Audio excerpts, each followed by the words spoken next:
Hello everyone, तपाईले अहिलेसम्म पनि फल 2024 को लागि एप्लाई गर्नुभएको छैन भने लेट भएको छैन। तपाईले के बुझ्न पर्यो भन्दाखेरि युनिभर्सिटी जसले रोलिङ बेस्डमा एडमिसन दिन्छ तिनीहरूले अहिले पनि यूएस को लागि एक्सेप्ट गरिरहेको छ र उनीहरूले I-20 नै छिटै पठाइदिन्छ। म आज दुईटा युनिभर्सिटीको कुरा गर्छु, जुन हो स्याग्निया भ्याली स्टेट युनिभर्सिटी र टेक्सास स्टेट युनिभर्सिटी। अब सुरुमा हामीले कुरा गर्न पर्ने भनेको स्याग्निया भ्याली स्टेट युनिभर्सिटीको हो। स्याग्निया भ्याली स्टेट युनिभर्सिटी एउटा पब्लिक युनिभर्सिटी हो जसको एक्सेप्टेन्स अलमोस्ट 78% छ।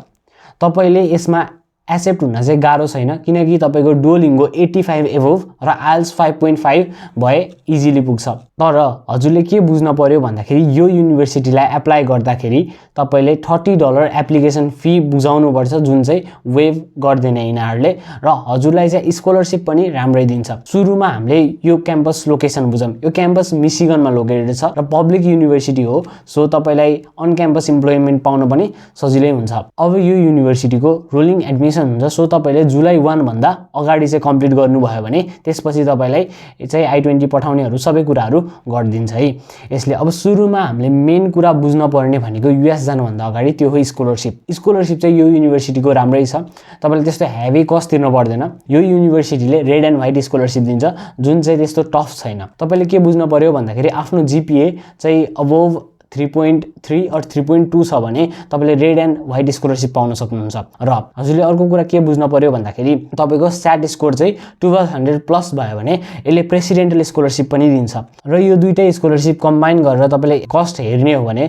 तपाईको अलमोस्ट $23,000 हुन्छ, जुन चाहिँ त्यस्तो ठुलो एमाउन्ट हैन। तपाईले यो युनिभर्सिटीको प्रोफाइल लिएर यूएस एम्बेसी मा जान सक्नुहुन्छ र आफ्नो भिजा पाउन सक्नुहुन्छ।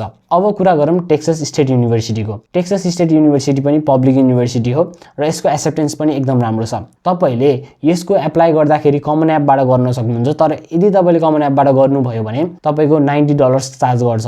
तर तपाईको अल्टरनेटिभ वे कस्तो छ भन्दाखेरि यदि तपाईले आईएसएन भनेको इन्टरनेशनल स्टडी नेटवर्कबाट गर्नुभयो भने चाहिँ तपाईलाई 50% अफ हुन्छ, जुन चाहिँ मैले प्रमोसन गरे हैन, त्यहाँबाट चाहिँ मेरो साथीहरुले गरेछ, सो त्यही भएर चाहिँ मैले त्यो रेकमेन्ड गरिदिएको हो। अब तपाईले यसबाट गर्नु भने $45 मा उनीहरुले तपाईको अलिकति प्रोफाइलहरु डाटाहरु लिन्छ।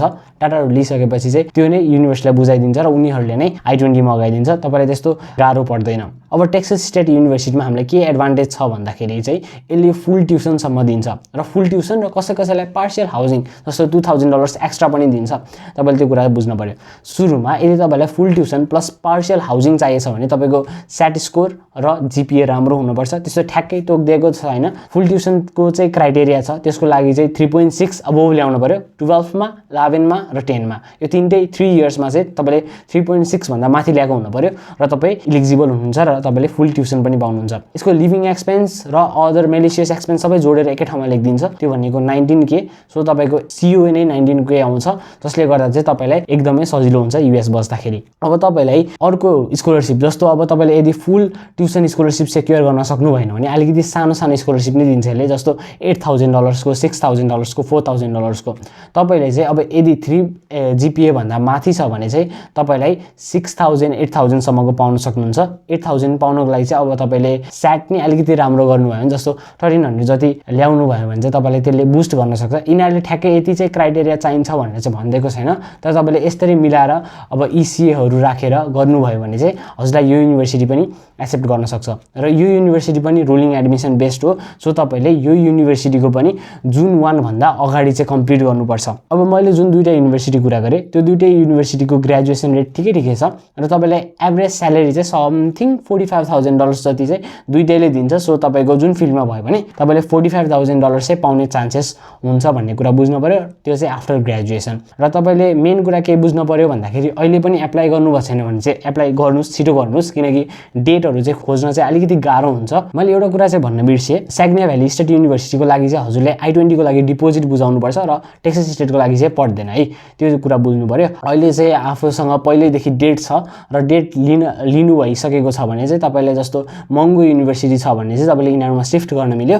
अब यदि तपाईसँग डेट छैन भने चाहिँ हजुरले के गर्नु पर्यो भन्दाखेरि I-20 मगाएर डेट बुक गर्न पर्यो। र आजको लागि यति नै गरौँ। मैले दुईटै युनिभर्सिटीको कुरा गरे, दुईटै युनिभर्सिटी राम्रो छ, तर एउटा डिसएडभान्टेज भनेको के हो भन्दाखेरि हामीले एप्लिकेसन फी पे गर्नुपर्छ यिनीहरुको लागि चाहिँ। तर यिनीहरुको एडमिसन चाहिँ रोलिङ एडमिसन भएकोले अहिलेसम्म पनि खुलै छ। तर अब यो भन्दा लेट चाहिँ नगर्नु, नत्र चाहिँ तपाईलाई पछि चाहिँ डेट पाउन नि एकदम गाह्रो हुन्छ र अहिले पनि गाह्रो छ। सो तपाईले चाहिँ छिटो एप्लाई गरेर I-20 मगाएर डेट बुक गर्नु होला।